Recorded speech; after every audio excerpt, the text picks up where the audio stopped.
Hey, what's up, y'all? Happy 2024. It is a new year, and I don't know about y'all, but I love New Year's. I love that turnover and just the hope and the promise of a whole new year, and just to be able to start the year with expectation over just what God's going to do, that there's going to be some amazing things happen this year, and couldn't be more excited and blessed about it.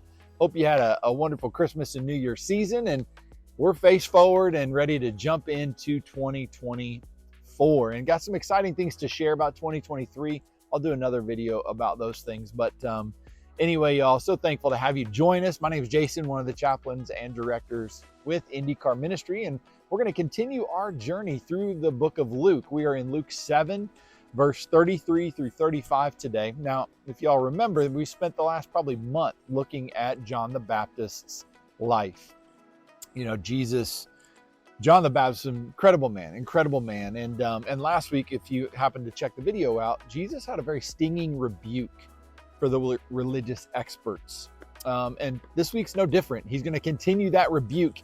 And what's interesting is so many think this book is that the Bible's an old book. It's irrelevant.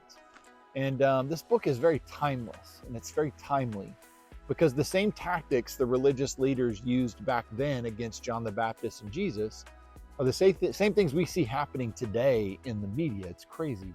It's amazing how human nature hasn't really grown a whole lot. But we're going to jump in 33, where Luke writes, "For John the Baptist has come, eating no bread and drinking no wine, and you say he has a demon. The Son of Man has come eating and drinking, and you say, look at him, a glutton and a drunkard, a friend of tax collectors and sinners. Yet wisdom is justified by all her children." You know, right off the bat, they're the religious experts, they didn't understand John. They didn't necessarily agree with John. And so they had to do what they could to defame John. And so they made up lies about John, saying he was demon possessed. John wasn't demon possessed.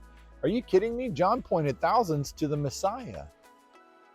I mean, in fact, just a few verses earlier, John said, of those born among women, there's none greater than John the Baptist.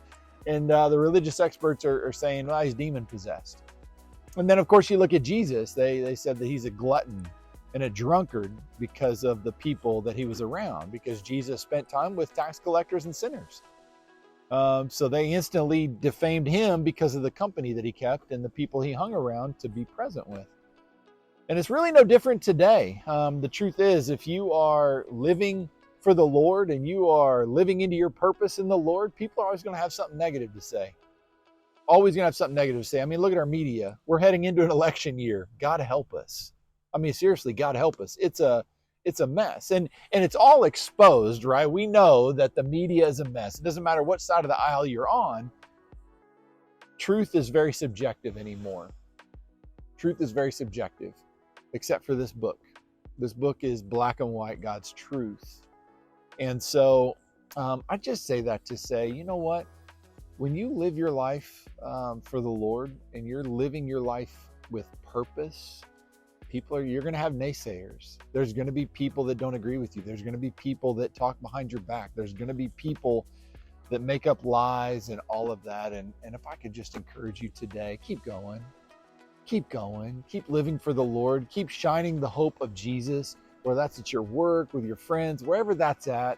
And people are always going to have something to say. You know what? Let them talk. Let them talk, because you know what? As long as you are honoring the Lord and you are face first, one step at a time, living in God's purpose for your life, who cares what they got to say? Keep on trucking. Keep on keeping on. And so anyway, y'all, I hope you enjoyed this kind of section with John the Baptist. Looking forward to jumping in next week as we continue our journey through Luke. Hey, thanks for spending a few minutes with us. Have a happy